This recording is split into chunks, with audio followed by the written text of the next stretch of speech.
Welcome back to the shop, everyone. So if you're like me, when you set about at a project, you go through 3 stages. First is the conception or the dreaming stage, where you think in your mind how cool it would be. How cool would it be, go ahead and fill in the blanks, if we did thus and so, right? And how optimistic we are, and we just gloss over all of the little fiddly details that might make this thing difficult. We tend to forget the amount of effort and time that will go into something. We just imagine it, we envision the final product, and it makes us happy, and then we start in on it, right? Well, then comes the low end, where the actual doing of the project, right? And the problem with many of us, and I'll put myself in this camp, is that that's where we grovel and stay, some of us for many years. I met a fellow not too long ago that was 7 years into his remodel and still had plywood and sawhorses out in the driveway, and was pretty much mired in the second stage of the project. And of course, if you are diligent with your work and you keep your head down, you fight, or as it maybe a better word would be, suffer through it, to come out to the other side with the completed project, where you receive the accolades and admiration of your wife or girlfriend and the pat on the back from a job well done. Well, we're not in that phase. This is the backdrop that I dreamed of. I told you guys and ordered the material. I'm on day 3. It's not going very fast, 5 inches at a time, which is a little less than I'm used to, right? So let me show you what we've got going on. We'll do one together and get you up to speed on how the battle goes. Behold the future wood shop.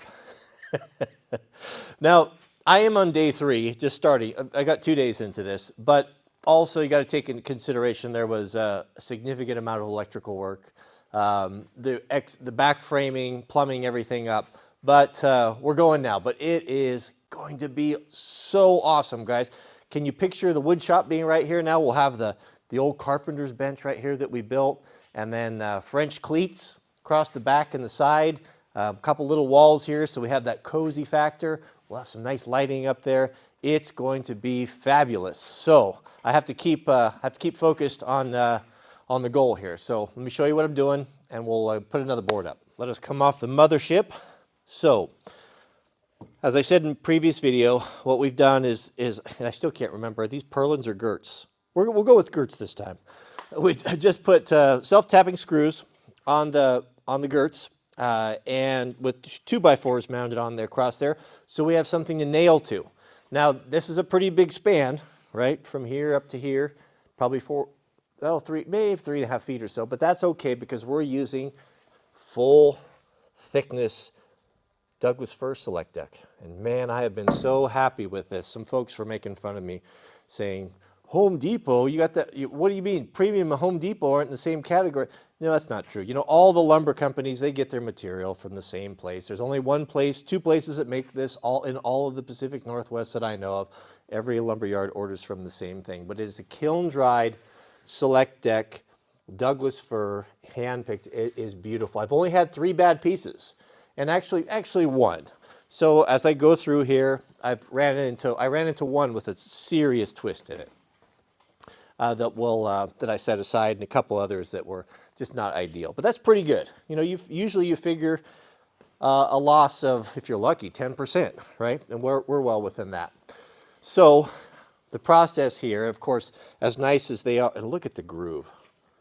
That little detail, look how thick that is. You know, you see some little gaps there. Some of them are just so bowed that there's no way around it. You just kind of do the best you can, right? But this is the best I can do. Working by myself, it's tough. But look at that deep groove. That gives it that richness, that thickness, that detail, the shadows that you see in there that you don't get from paneling, right? And the other nice thing about having full 2x6s on here is just think of the mounting options. You know, you can screw or nail or mount anything to this. You could even, if we wanted to do pegs, like for example, to hold our chainsaw chains, we could take a Forstner bit, drill in there and set pegs right into it. It's really nice. So the electrician now had all of this electrical in conduit behind the wall. So I basically I'm running everything in conduit, but on the exterior. So multiple circuits, 2 circuits on each wall. That way, if you plug something, it draws a ton of power into one. The one next to it is on a separate circuit. So kind of a little clever trick I learned from my electrician friend. So we'll have, there's the other circuit right there. So what that means is each one will have its own 20 amp breaker, which is great, 20 amp plugs. So how many plugs are we going to put across here? About 1,000. I got serious in my last shop and I thought, okay, I'm going to put in so many plugs, I'm just never going to have to unplug one thing to plug something else in. And I still had to do it. So I don't know, I would say every 4 feet, a duplex box, meaning a double. This is just a temporary one right here. But that's that. So I got that ran there. So we're ready to put up these next ones. I had a little bit of tricky problems here on this. I ended up ripping a piece of wood, and when that 2x6 came across here, there was nothing to nail to. And so I ripped a piece of 2x and used some really heavy duty construction adhesive on that. And I've passed 2 of those girts and it seems to work out just fine. So let's put one together. Enough of my chitter chatter, and I'll show you how I do it. First day wearing my wool waistcoat. It's getting cold. 40, was it 48, 46, 48 this morning? Pretty cold. Even got my wool knickers on. All right, so what I do is just pretty much, I get it in the tongue right there, and I found starting from the top is best. This nail gun, you guys keep asking me about this, so I bought this at Home Depot, I don't know, maybe a year ago or so. I'm on my second box of nails, so 2,500 count, so I've used it a lot. Deck building, trim boards, doors, I've used it a ton. This is a great tool, man. It's the best $3.99 you'll ever spend. I would highly recommend it. This is the 15 gauge nailer, and it goes anywhere from 2.5 inch, I think is the max, up to the smaller ones. And you can do exterior stuff too. But no more cord, no more air compressor. Oh, I love it. Highly recommended. Highly recommended. This is not a product endorsement. All right, so once I get this on, if I'm lucky enough to have a straight one, which looks like I didn't get that last one nailed yet. We'll go with this one then. If you're lucky enough to have a straight one, I'll just push it in and just doing a straight toenail. Right there, got wrong angle. Safety's on, good grief. Straight toenail. And they're like that. Actually, this one's going pretty well. I wish they would have all went that well, but I'll show you there's always a problem at the bottom. Of course, the one that I want to share you guys is absolutely perfect, stick straight. Now, what I've had to do here, and I'll show you. Oh man, I didn't get all my props ready here. Snap-on guys are going to kill me for doing this, but you know what? You do what you have to do to get the job done sometimes. But when these gaps are opened up, what I've just done is I've just taken the screwdriver and pounded it in like that, and then just used it to pry over without crushing the tongue and getting a nail in there. Yeah, here you can see the bottoms out a little bit. Usually, yeah, so it's a little bit springy sometimes, and I want those tight. And I check every 6 board or so with a level. And if I need to open it up a little bit or change it a little bit. So this bottom one, since it's going to have a baseboard, I'll just stick a couple nails in it like that. Now you won't be able to see any nails in this. Everything is hidden. And that's the clever bit, is because we're nailing through the tongues. We nail through the tongue at a 45 there, and when you look at this whole wall now, you're not going to see any screw heads or nail heads. It's very clean. It looks super nice. Now you notice I've sat those boards right on the bottom. I need some light. Nothing but the best production quality here.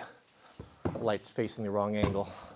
But it does give me kind of a sinister look there, lighting from one side, right? Well, I do have the overheads on there, which give you kind of a raccoon look. Lighting, something I didn't know anything about, but now it's becoming a passion of mine. Like I see it so much differently now that I'm always thinking about it, the way you light something kind of depicts a mood. Well, not kind of, it absolutely depicts a mood. And now when I see that sun being filtered in the evening through the smoke and the clouds, sometimes the light I look at just gives me goosebumps.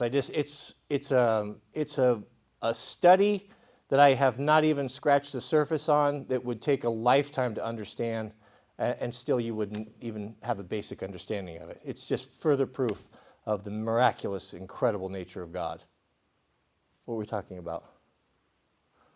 That's it. I'm not going to bore you with any more of this. I'm going to continue on, soldier on, and keep going. But I have something good for you. Jariah is on his way here with Mrs. W's brand new washer and dryer. Why did we get a new washer and dryer?